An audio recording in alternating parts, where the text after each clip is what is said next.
Good afternoon to you all. 4 o'clock, first webinar in the new year. Welcome to you all. Maybe some people will still be joining us, but I guess we got a nice virtual room full.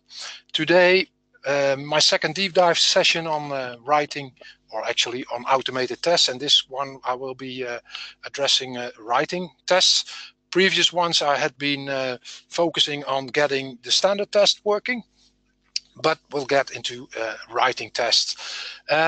Just a couple of things to be said on the session for today. I guess there's something failing here on my machine where, yeah, the next slide should be coming. Some housekeeping rules. As you all know, I think over time now we've got recorded quite a couple of webinars, and these are being... Excuse me, Luke. Yes? Well, I can see your Skype session. Is that the other one? Okay. So I need to change one. Let me see. This one? Yes. There we go. I'm sorry. Thank you for saying so. Thank you for saying so, Rich. So we started here with this one, of course. Excuse me for that. Here we will be publishing our webinars, and yes, new webinars that are going to be handled later on. They can be found on our website. And yes, please use the questions window today, and we'll pick them up to answer on to you. And of course, a big thanks to our sponsor for using the GoToWebinars Liberty Growth software. Rick and Andrew, thank you very much for that again, and hope we'll stick with each other for a longer period. January program, as you probably have read from the newsletter. Today, my Testability Framework series will continue. On the 25th, Mark will talk about preparing your architecture on NAV 2018, and will be in collaboration with NAVIOC. And on the 31st this month, we will start our Development 101 series. Having the veteran Dave Studebaker over to start with an introduction to C-side programming. We will run this series monthly, based on, well, mostly based on Dave Studebaker's book.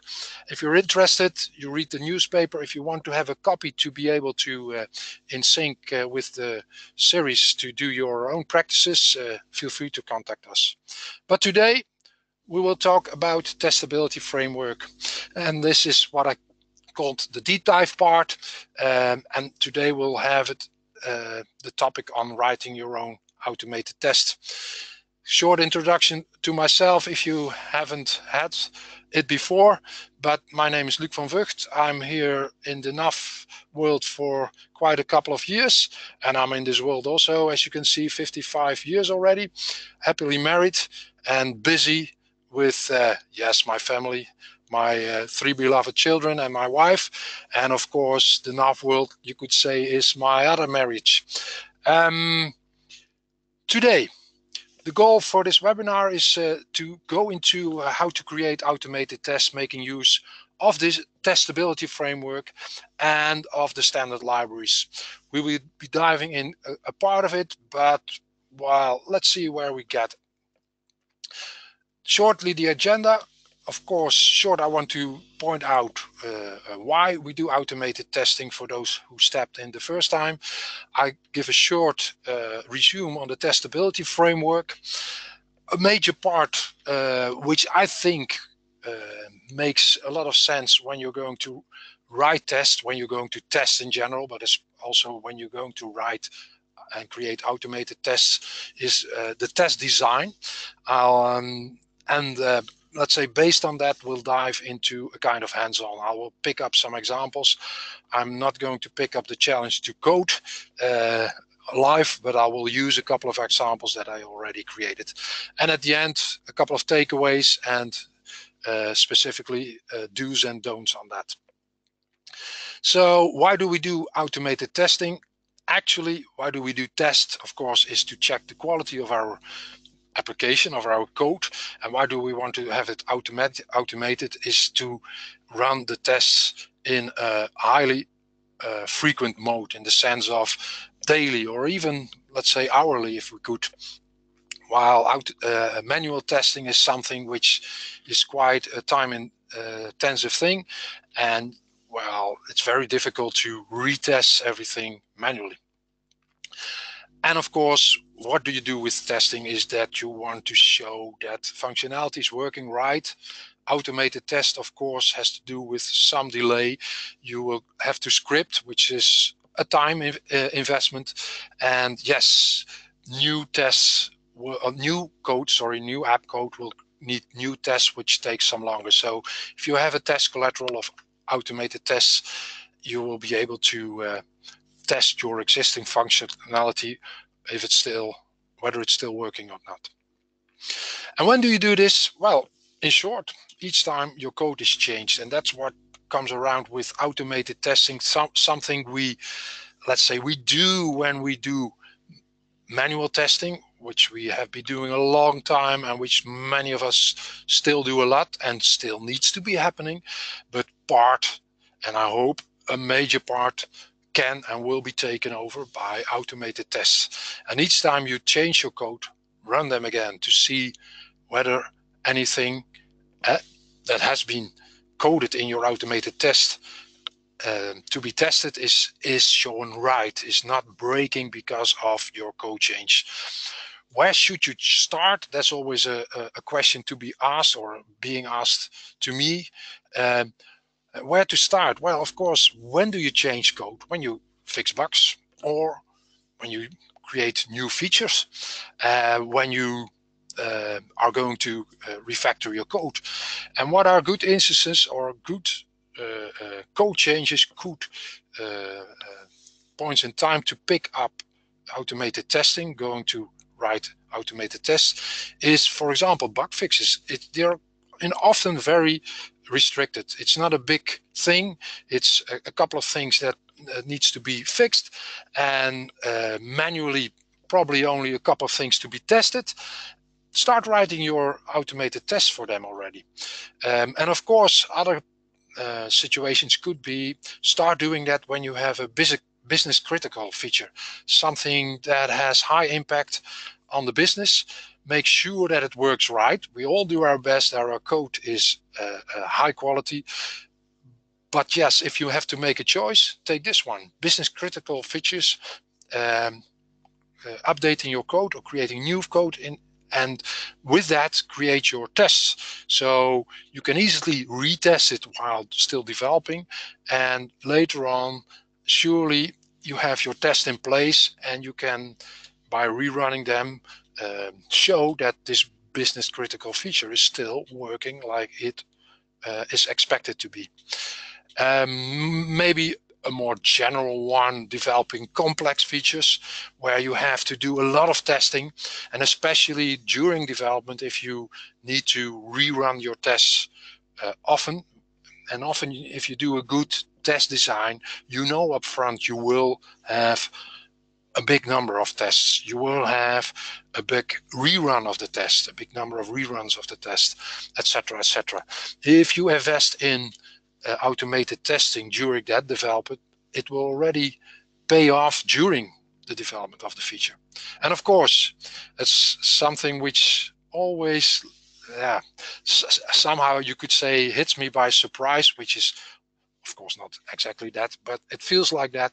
If you have a lot of automated tests in place, it makes it easy for you to go and do code refactoring. Or the other way around, you need to do code refactoring. For example, moving into this new way of development, getting into events, or even beyond, getting into extensions. Now we're on 2018. You will have to refactor code to allow you to do this different way of programming. And if you do that, you need to test it, of course. And maybe that's a good point also to pick it up, starting to automate your tests. So enough arguments. Let's get into the testability framework short. The testability framework has been there since 2009 Service Pack 1. Like I posted on the NAV Tech Day session, we're 8 years behind. We should have been started 8 years ago. But of course, we have valid reasons why we did it, or maybe we don't have valid reasons, but just that's the way it went.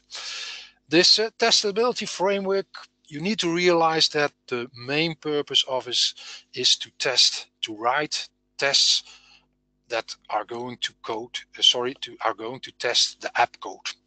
It's not meant to be a load test. It's not meant to be a test or testing of configurations. You could use it to test your configurations, but you might find yourself doing that and finding some restrictions. Surely it's not meant to run in multi-user mode. It's meant just to check app code. So load tests, don't do it with Testability Framework. Use the ones David Worthington has been working on, and he has been promoting that during the tech days, during some courses, during some blog posts. You need to use Visual Studio for that to really do load testing. And you need to realize testability, or the Testability Framework allows you to run your tests in isolated mode. That's one thing we will be pointing at or going into later, what that exactly means. But there's also another way of looking at isolated mode. With tests, you are only interested in the result. You're not interested in the data that's created. Yes, the test should evaluate the data as a result and return a true or false. This is what we expect. This is true, this is false. And in the end, it's not no matter what has been created. And then we get into the other level of isolation. We run, in general, or by default, I would say, we run our tests in isolation mode, being when the tests have been run, the database is back at the same status as it was when you started. So don't fuss about the data as such. Yes, you will when you go and create your test and you want to check it yourself first, but once you know what is to be found, what is the right result, the only thing is compare it and return a true or false.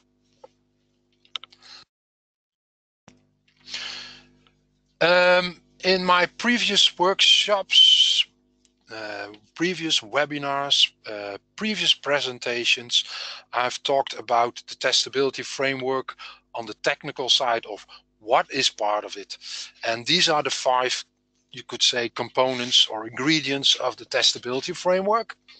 I'm not going to elaborate let's say individually on the different parts. We will be using this. A major thing is the test code units that are of type test, which if you run them will run all the functions of type test.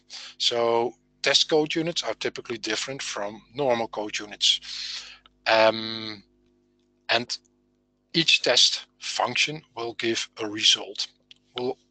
We'll use it later, and I'll get back to that, of course, in that way. A second component is a new keyword that came into use in NAV, is assertError. It's a keyword you can put in front of any statement, function call, and which will actually expect that statement to error, which means it expects it to error, so that's the positive result.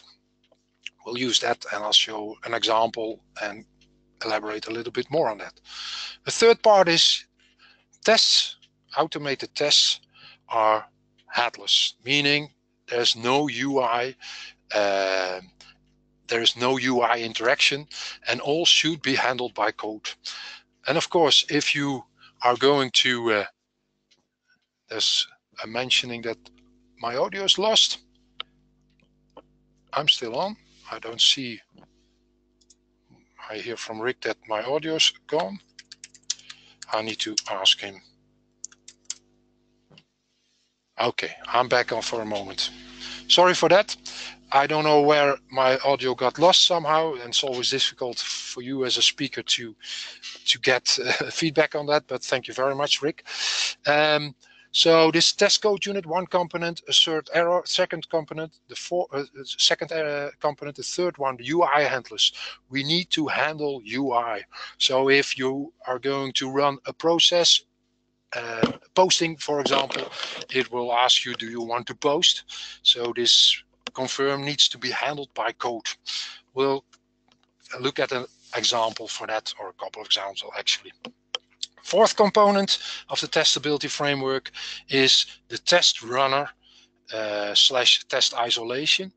If we want to run our test code units, as I mentioned just on the previous slide, we want to run it in isolation mode, set that every time again in the same database, we're back at the same situation, rerun our tests, they're always on the same basis. So you never have discussion on, oh yeah, there's extra data, should that have changed the result or whatever. For this, we need a separate code unit of type test runner, which will call all our test code units and let them run one by one in isolation mode. I'll get back on this one of the next slides to some more of the details here. And the fifth component on the testability framework is the test pages, or are the test pages. So yes, UI handlers as a third component will handle dialogues, so confirms, messages, the string menu, similar kind of things. But we would also maybe like to run tests as if the user is opening a page, doing something, filling in fields and clicking on an action. Because some UI things are still going to you want to check them if they're still available. Could be a test like there's a major action that needs to be there before release to be checked that it's there, and with any other release we need to make sure that that action is there. So you could write a test for that using test pages. Note, however, basically if you look at Microsoft test suite, and I think myself the same way, basically you're going to test processes, and testing processes not using test pages is much faster. Using pages is 5 to 10 times slower. So if your, let's say your test collateral would be you need to run that, it's time critical, within a couple of hours. Program your tests so they're testing the processes and not the UI. But okay, you could have arguments to use test pages.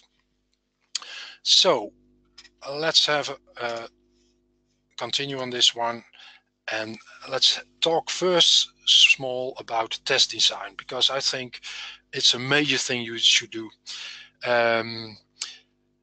A couple of things here to be mentioned is on architecture side, know that you need to make a difference between functional tests and unit tests. Basically, I think a developer should write for every part of the code they create unit tests. And yes, NAV as a platform doesn't make you that very easy. And this is to be seen also in the tests Microsoft has created, those almost 20,000 tests they have. It's mainly on the functional side. And why is that? Two reasons. First of all, yes, we have been programming a lot of those big, huge code units with on run trigger with 1,000 lines of code or 5,000 lines of code.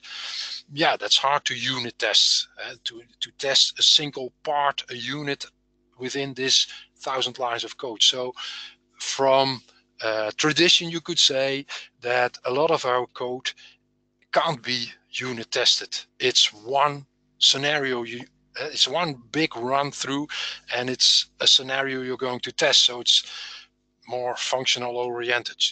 Running a posting routine in 2016, standard ones, has to deal with this.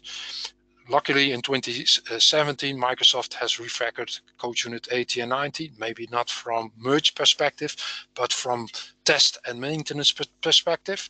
And it makes it also easier to test units. So yeah, as a programmer, create units. Don't make those huge functions with 1,000 lines of code. Break them up and make them testable individually. Another thing to take into account, while it elaborates a bit on the previous, enough and structured programming. So these are the two arguments a bit that Microsoft has been doing a lot of tests creation based on scenarios. What I already mentioned about the test page and in general about automated tests, I think in general they should be headless, but yes, you could do some UI things, and yes, you have to handle some things in the UI anyway, but consider in your design how you're going to approach it. And then of course, a major thing I think, let's say born developers, hardcore developers, not often realize when they do their testing is you need to test surely the positive things. Let's say the sunny path, the way the feature is being asked to work. You put A in, B is out. But a major part of testing is about the positive negative. Meaning, what happens if I enter a negative value? Does it error out as I should expect? What happens if percentage fields, for example, are populated with 1,000, so beyond 100%? What is going to happen? What is the application going to do? Am I going to get nice messages, etc., etc.? So a major part, and I can tell you, having been a tester at Microsoft, a major part of your testing is about the positive negative. Is the system, let's say, that's some way of saying, going to die gracefully? In that sense, is it going to error and showing the user a meaningful error? You need to test that too. So test design is not only about the sunny path, but also about, and even mainly about, the rainy path. Tests should be automated tests, and actually tests in general should be data agnostic. You should start from the same basis. And yes, we will work with Cronus, and the Microsoft Test Suite is based upon Cronus. Is it fully data agnostic? No, it isn't. We'll discuss some things on data and the data setup on a separate slide. And we'll be using a couple of patterns and terminology based on XUnit test patterns. For those who have been programming in C#, they know about this one. It's a common, let's say, way of looking at tests. And Microsoft, when they started to build the Testability Framework, they lent a lot of terminology from this one. And to start with, two patterns. If you're going to create test cases, Microsoft has been using two patterns. I will elaborate on one of the next slides: force phase testing, or the ATDD, acceptance test driven development, which is the preferred pattern which Microsoft has been using, and I will use it in my examples later on too. Next to that, there are three test data patterns: build fixture, lazy, or what they also call it, well, test fixture. No, there's another name for it. I'll get to that. It fills my mind now. And the fresh setup. So let's get into the patterns. Four-phase testing you can find in, let's say, the old test Microsoft has created, starting on 2009 Service Pack 1, and it has this pattern. Create in your test, the first section, the setup. What data are you going to need? Then the exercise. What action are you going to do? That's actually the action which you're going to test. Does this action needs to be exercised? And then you're going to verify the result. And once, let's say, you've done this, make sure you do a teardown, which you could say is the cleanup of your environment. Verification is very important. In my opinion, as a from a test, let's say test perspective, no tests should go without any verification. There can't be a test that just acts and yes, it was successful, it doesn't create an error. No, check what you expect of it. And yes, of course, a test could create a lot of data, but test the most essential part of the data, so that every time again, this is to be checked and found valid or not. Realize that when you change something in the application code, it might be still, let's say if you do not do a verification, it might still be executed well. No error is thrown, so it looks successful. But it might be that the data it creates is different because of your app code change. So make sure to verify. So any change you do in the app code and it results in some change in the essential data, it will show in your verification. Teardown is not often needed, and well, make a step into the next pattern, because there is no explicit teardown, and I'll mention elaborate a little bit on the teardown here. The ATD test case pattern is in the end serving the same goal, but it has a different way of describing. So given, so it's also a way of wording. Given something, in this case customer ledger entry and general journalized has with some application has been done, and then when a certain action, in this case when we change the applies to ID, we will then find that the application applies to ID in the customer ledger entry is empty. This is the check, the verification. And as you can see in this pattern, there's no explicit teardown. In general, you will see in a lot of Microsoft tests, you will not need an explicit teardown. Depending on the test isolation, it will be cleaned up automatically.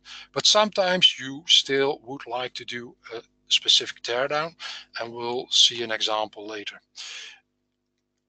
So use these test patterns, and the ATDD is the preferred one.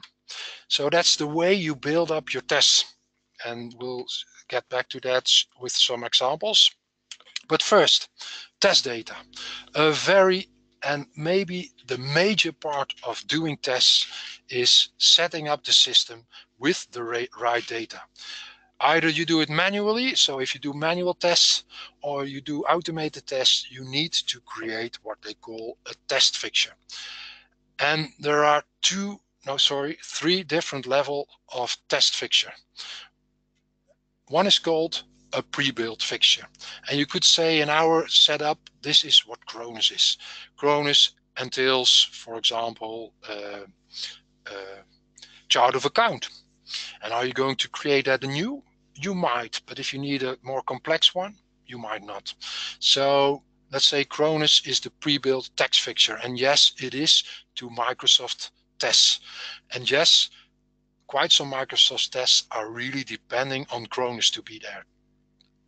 Surely the tests they created, let's say in their first years, are depending much more on Cronus than later tests. So Microsoft also has been learning by doing, improve their practices. So Cronus is the basis of the Microsoft test suite if you want to use that one. Then a second level is what they call shared fixture. That was the word I was failing in my mind. Or another word for it is lazy setup. Typically, this is done, for example, if you have one test code unit containing a suite of tests, 10 tests, for example, you have one initialize function, which you will call, which will set up master supplemental setup data for you, and which will be reused through the tests. Of course, the tests themselves should be independent of what they let's say, would create themselves for it. But this is, for example, a setup, number series to be used, posting group or whatever.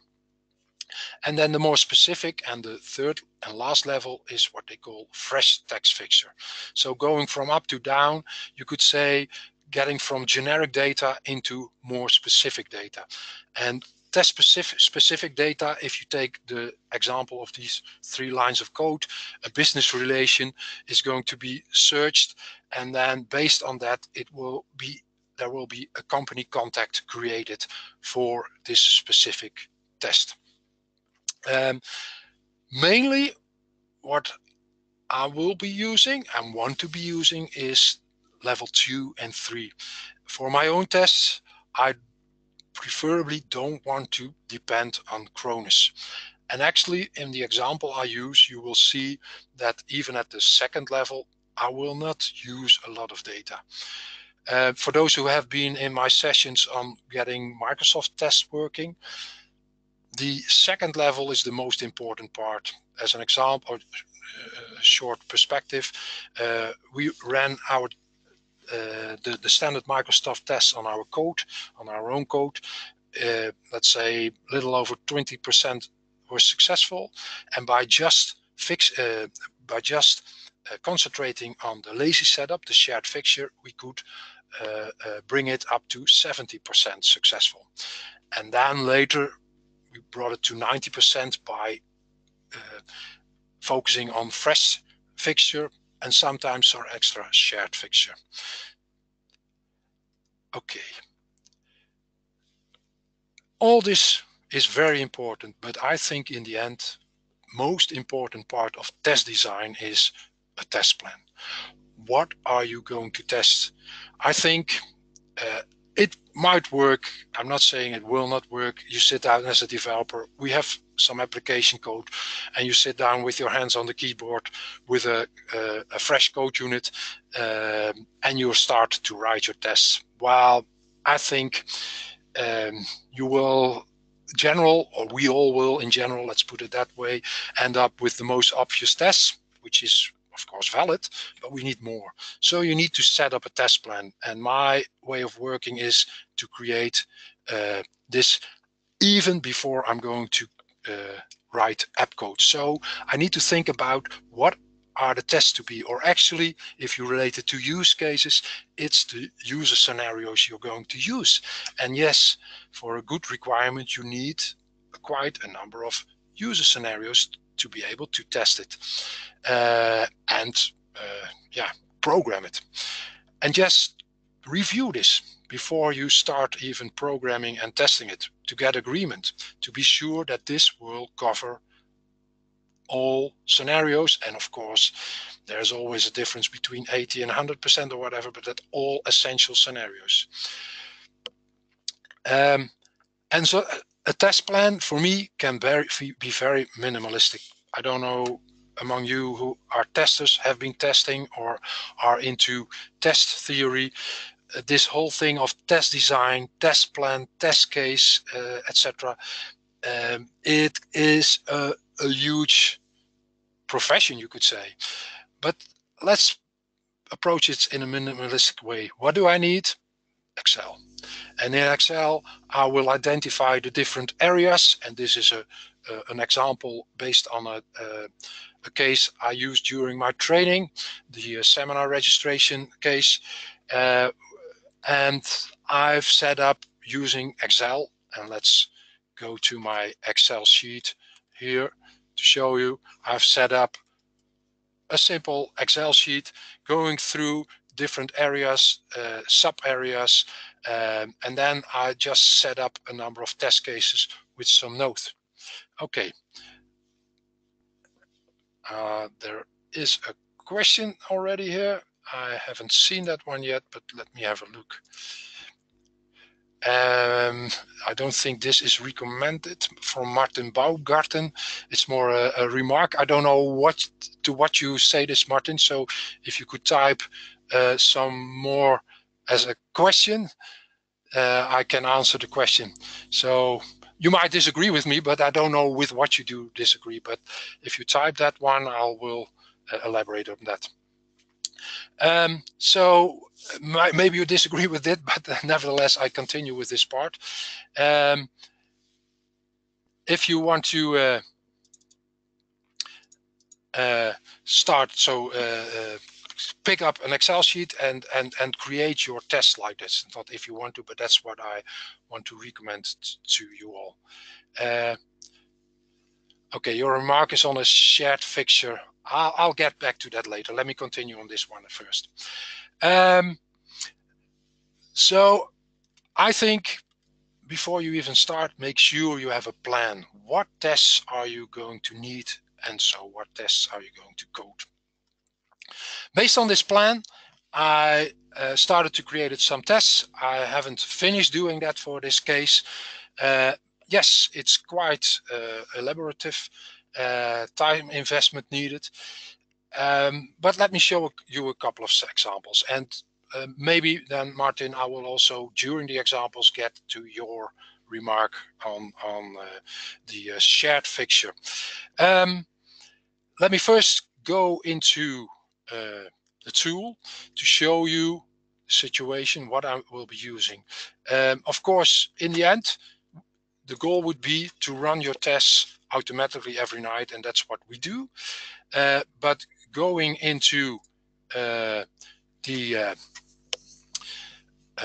development and seeing whether your tests run well, etc., I would like to advise you to use the application tool, test tool, which is on board in Cronus, which holds a number of pages and tables behind, and in which you can import your test code units. So here on the tool, you have this action get test code units, and you can say import all test code units available in your database, or only the one you want to select.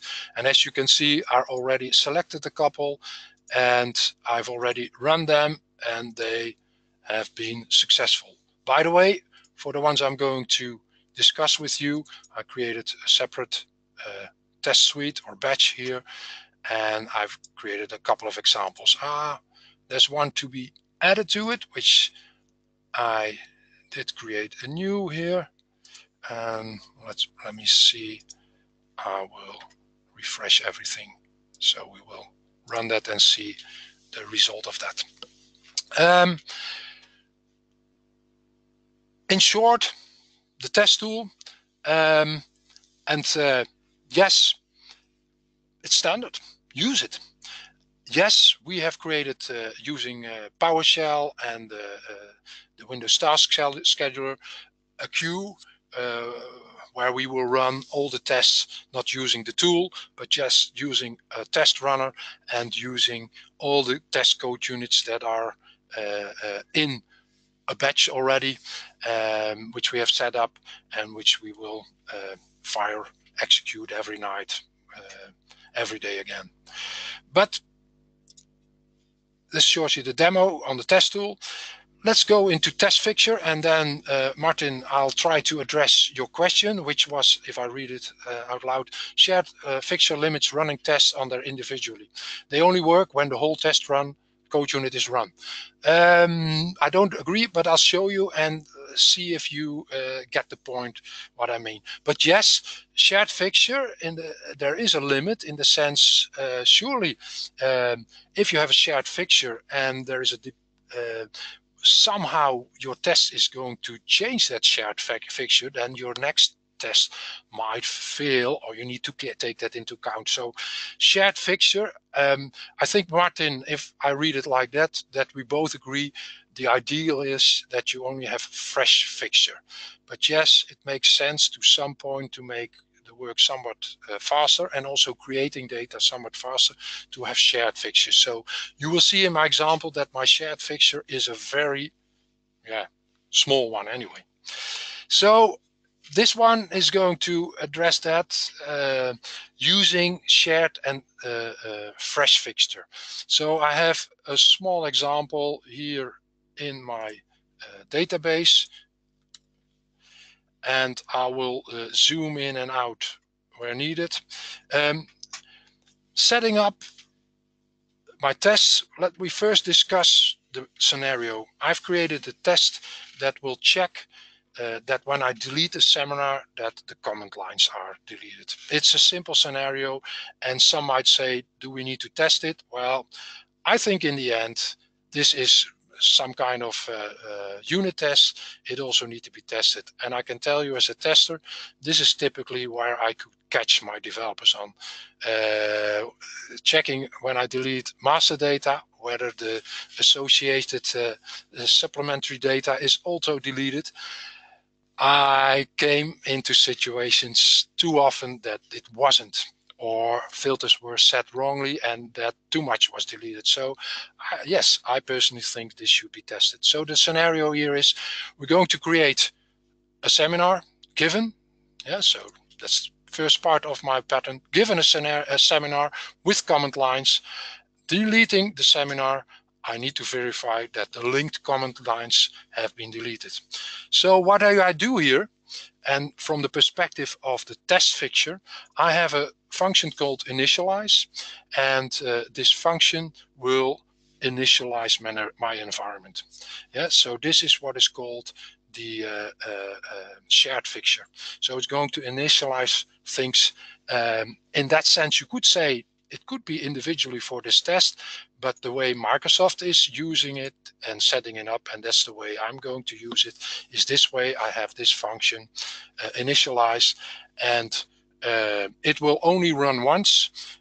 So that's why I have this Boolean variable is initialized, and every time every function, test function, will call this, yeah, initialize is already true after the first one, and it will only run this part of the code once.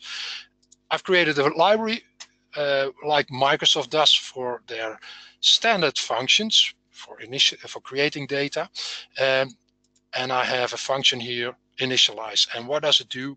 In my case, it is small, as I said. It will create a seminar setup. So it will populate it with number series. I will show you. So it's not a lot. It will create a setup, and it will populate 2 number series fields, which the number series are going to be created in the background. And by the way, I'm using a standard library. This is a Microsoft library which creates what they call a global number series. And you will see in standard tests, if you did run them, all will have a number series, whether it's a vendor or an item or whatever, basically using the same one. It's not of importance what number series is being used for a master data. It's of importance that it has a unique value and that it uses number series, because that's also something probably you would like to test.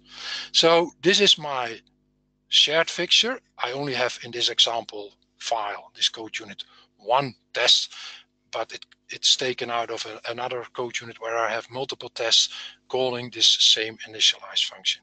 And then I'll have my fresh setup, my specific setup for this test. I need to create a seminar which will return a seminar number. And as you can see, I've got a function here, create seminar. So it's a local encapsulation of a call to a standard function, create seminar number. This is exactly how Microsoft also makes their or builds up their tests, having a lot of standard tests, helper functions in libraries, and they are going to be reused in the various test code units. So this will create my seminar, and for this seminar I have also, by the way, here, sorry to say so, created here, I didn't show you, some comment lines. That's important, yeah? So I create some random comment lines, yeah? So every seminar will get comment lines. And then, so this is my fresh up. This line 19 is my fresh setup. And then I'm going to first to verify if I do have comment lines. So yes, verification is not only done at the end, but also in between, just to be sure that my setup is let's say, a meaningful setup. I mean, if I don't have seminar comment lines and I'm going to delete it, yes, there will not be any seminar comment line left anyway. They weren't there and they will not be there. So if I don't have comment lines created, it will error out here already. Then the action is deleting my seminar, which is a simple function. Here it will get the seminar, it will delete it, calling true, which has the code of my deletion of my comment lines, as you can see. And yes, this is, let's say, old school code. It's not yet with events, but yes, if it would be in events, you would have the same results. But mine, this is my own code, you could say, so I don't need events at all. That's another reasoning behind. But even if it would be a standard table, it could have been like this. So deleting, and then after deletion, let's go and verify. Yeah. So verification at the end. And as you can see, I create a separate function for it. And what does it do? It will go and set a filter on the comment line, a comment line variable based on my seminar table, my seminar number, and I'm using a function called record is empty. And this is a standard function in that sense.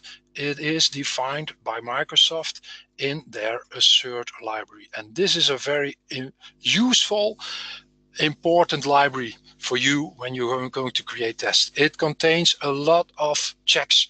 In this case, you could say, see, record is empty or record is not empty. We have simple ones, is true, so I can feed it with a condition. Is false, you will see a couple of them later. Use them. Why? I would say don't create them yourself. They're already there, saves you work, and they use a similar way of creating a message. So the error, if the condition in this case of is true is not met, it will throw an error based upon a message which you can yourself feed this call with, and a standard setup of a message. Sorry, let's go into the text constants to show you. This one will be always in the same way. In this case, sorry, I need to go back again. Looks like my cursor is somewhere gone. Wait. Yeah, here I am. Excuse me for that. So here, if I look at my globals, and let's make sure my focus is right here. So assert is true is failed, and it will give the message you provided with it also. So make sure, I would say, make sure to have it, to be using them. Let's return to another demo, or to my demos, but take another demo. Test pages, another example of using a test page. This, by the way, I'll use another one later, but more focused on actions.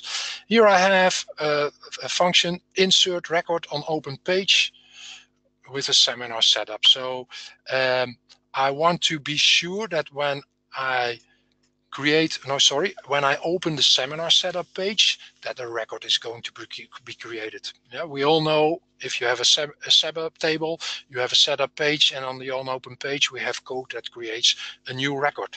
And I would like this to be tested too, to be sure. Surely if you have an app which is going to be delivered and is going to be updated frequently, you want all parts of the code to be checked. But I use this as a simple example, and I'm not going to say that this is a very important test, but it's a test. So here typically I'm using the page because the opening of the page will trigger that on open page trigger and will then execute the code to create that. So typically here you have an example of using, and let me show you the variable here. Sorry, I created apparently, no, I'm not on the right function, sorry. Here I created a variable of the type test page, which is a data type, and like a page, you feed the subtype with the name or the ID of that page. And the nice thing is, it's somewhat different than a normal page. You get different methods with it, which you don't have on normal pages.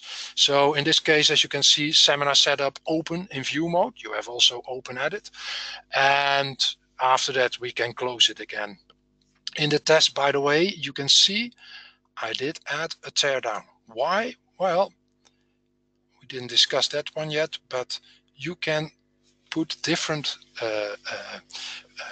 transaction modes on a test function. And in this case, the auto rollback. And auto rollback means it will roll back after this function has been executed. So not on a code unit level, but on a function level. Function is ready. It will revert all changes to the database. So at the end of this code, changes to the database have been gone. It doesn't show anymore. Note, however, and that's where I introduced a teardown here, is that the auto rollback, like a normal rollback, so if you have an error or whatever, does not have any effect on variables. And as I do a rollback, it will also roll back my here shared setup. So I want to have the initialized boolean to be reset back to false, and I also want to have my initialized code unit to be cleared. So anything there, if it's going to call it and something of a global variable prevents any part of the code to be happening, I want to be that part also to be cleared. So this is an example of a teardown. So what do we use here? We used a test page, which we can call with different methods, and a later example I'll show a little bit more. And yeah, let's close it again. Check if the setup record exists now. And of course, before we did, as you can see, I did remove the seminar setup record and checked if it did not exist. And this function, this verification is using the table is empty function from the assertError code unit. So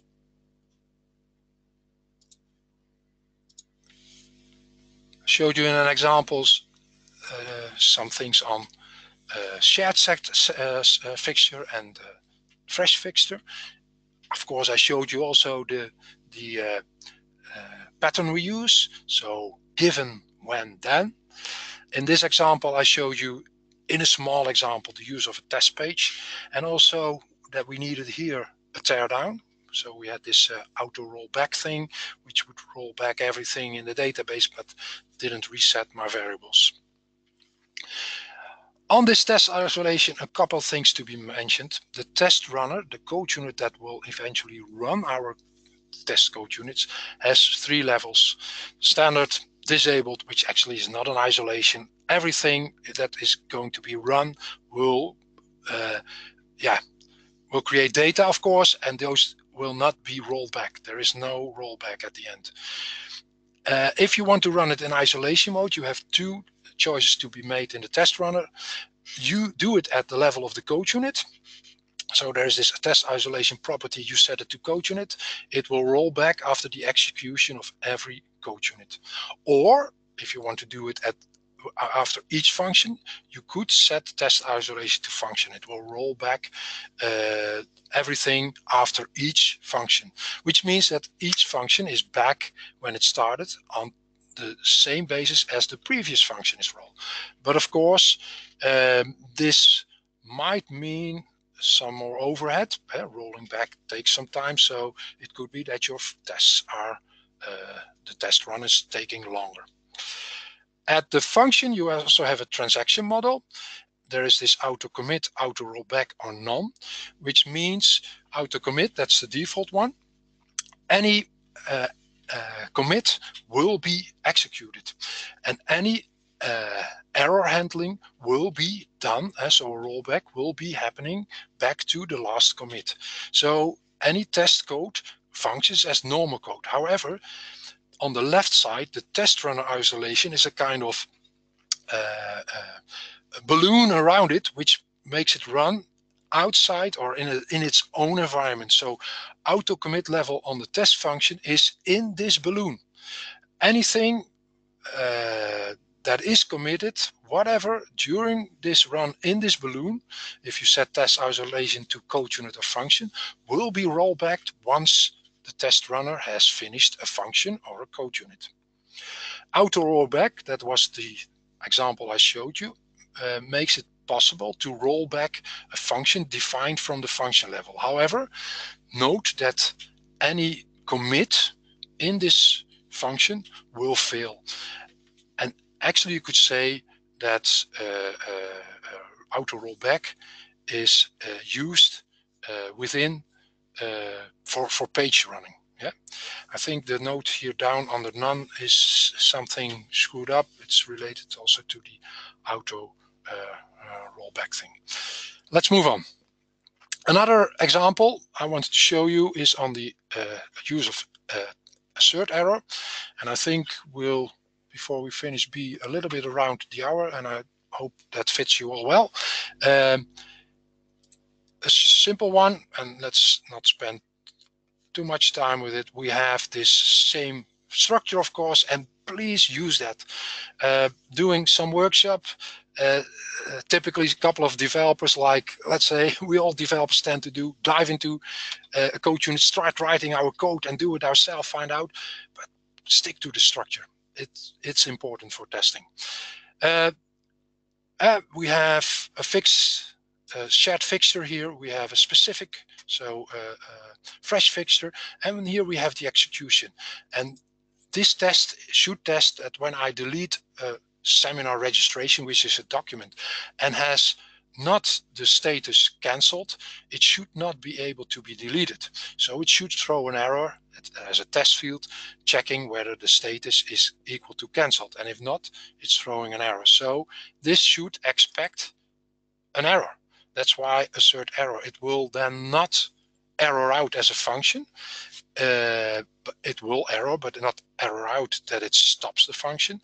And it will enable me to verify that the status is indeed the right one. And here we will expect an error based on the error here, an error string, which I do need to create myself. I can just check here using a standard function. Hey, is this error text? Yes, so the error that is being thrown, I can retrieve using this standard CAL function. Is this error text the one I'm expecting? Yeah, and if not, it should throw an error still. Yeah, so that's the way we use assertError. In short, positive, negative, we have this whole assert library for creating standard messages and doing standard checks. So if you have a condition, use is true or is false. If you want to check two values, if they are equal or not equal or even nearly equal, there are a lot of functions for you to be used. We're almost to the last example. I've got last five examples, so 2 to go.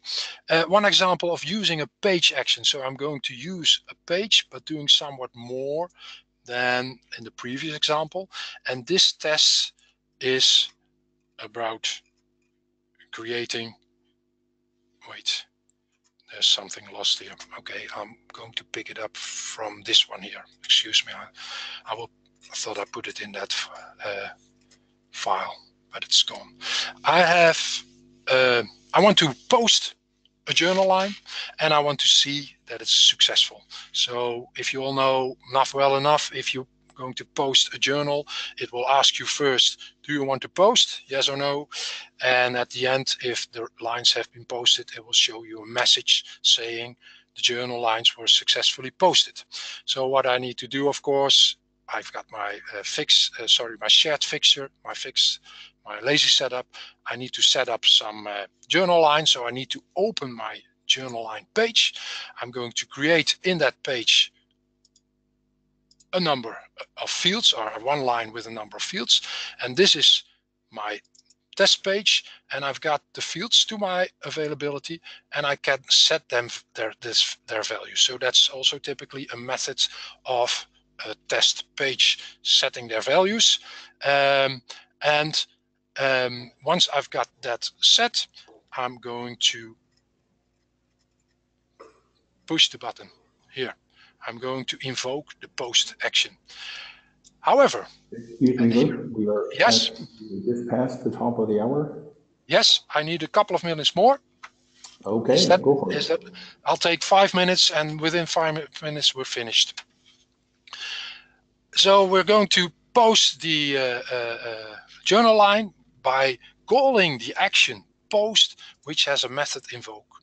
And this will, of course, activate the code behind, which will call the confirm, do you want to post? And in the end, it will also call or show you a message that it was successful. While here we need to use two handlers. And on this function, I have added two handler functions. So on this function here, on the properties, I have added two handler functions. Do you want to post? Handler, yes. Successfully. Post handler, so that's the message. And they are two functions that have been defined here in this test code unit. A confirm handler, do you want to post? And I will return yes, so it was going to post. And at the end, a handler, which is going to actually handle the message. But of course, I want to be sure that I get the expected question. Do you want to post? And yes, in the end, that I get the expected message. The journal lines were successfully posted. So here we have an example of what Microsoft uses is queuing and unqueuing values. And in this case, as my handler needs to know the value of that, the expected question or message, I've put them in a queue, and I'm here dequeuing them, picking them up again. And here I can check the question that was really asked. Is that equal to the question I'm expecting? Or here, the message that's showing, is that really equal to the message I'm expecting? So in this example, I showed you the use of a page action in short, and yes, it was quite fast that I need to do it. Of course, you have the recording of this, and if you need, send me a mail. I'll share with you the object behind. Actually, my next example was a similar example on the enqueue, but we already discussed this one. Getting to the end, takeaways. Go and automate this if you have your tests, and run them every night to see and surely that your whole application is still acting as it should. And yes, if you have a bunch of tests already created, and in my case here I can show you, it's very simple. I created a number of tests. I created these tests. These are only, let's say, 6. If you run them, of course, it's very fast. They're finished even before you know. So execution, let's say, of 100 or whatever tests is a matter of minutes. So while developing, you could also already run your tests. Some other things on the, let's say, creating your tests, do's and don'ts. Do's, as I said, create your test design already up front. Don't do it at the end of your code. Do it up front, so you also program in your mind against the test already. Code minimalistic and generic in your test code units. It's the same as for any code. Create functions that describe very well what it's doing. Make it simple. Don't make it too big, different. So a huge line of code, number of line of code. Break them up into functions which you can reuse. And preferably, of course, if you have functions that create data, put them in libraries so you can use them everywhere. Pay attention to your text fixture. I hope that's clear enough. For those who have been testing manually, they know it takes quite some time, and it's important to have a right text fixture. Always verify your result. don't write tests without verification because of the reason I said before. And yes, it's code, so put it in version management, TFS, Git, or whatever. Use standard libraries. And as I said, don't wait till app code ready to design your tests. And I don't mention that before, but don't run your tests in production. If you run test code unit just as code units, click run on the object designer, it will not run in isolation, never. So it's easily mistaken by mistake that somebody might push that button in production. Don't. It creates data which will not be rolled back. Here you will find some references on things I've used in my presentation. Please, well, be free to use that too. And these are the tools I've been using a lot as a last part. The test tool, of course, I'm using Excel for my test plan, but also I'm connecting Excel to my database to use pivot tables to see if I have a lot of errors, to see my results and see where I need to focus on to fix them. The debugger is a very good one. Yes, you can just run your code and debug it. The only thing you need to know is if you have assert errors and there's an error coming around, it will stop on that error. So the debugger will just function on every error as in normal code. And yes, what I do a lot with data analysis is while running my tests, I use SQL Server scripts to look at non-committed data to see what is happening behind. I'm not going to run in non-isolation mode to check in NAV itself, but I will run in isolation mode, and while running I will check the data running a select statement with read uncommitted. We're at the end. Thanks for being there. There are a number of questions here. With extensions, do these need to be written in AL using VS Code? Yes, you can write your test codes, and yes, some things Microsoft hasn't been exposing with the external property yet, but in the next release, the next cumulative update, there will be more things exposed, so you can use the standard libraries to code against. So Dave, that's the answer to your question. If I'm right, there are not any other questions, so sorry, we're a little beyond the hour, but thank you very much for being there. And if you have any questions later on, well, you know where to find me. Thank you very much. You covered a lot of ground, Luke. Thanks very much.